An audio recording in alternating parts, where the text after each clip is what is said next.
Birinchi muammomiz gangidagi shuni silib olib chiqamiz. Yaxshimi?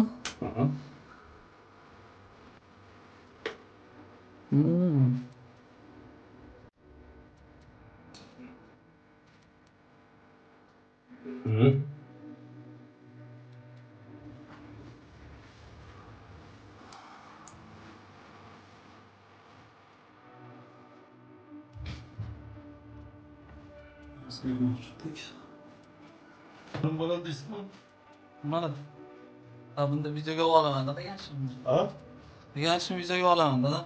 Bundoq qo'yaman. Gangadagi ishimizni hal qildik, xudo xohlasa. Vannani ketiga telefon qurib berdim. 50 ming so'm pul oldim. Mani davolab qo'ydilar. Doktor ekanlar. Ulug' shaman deydi.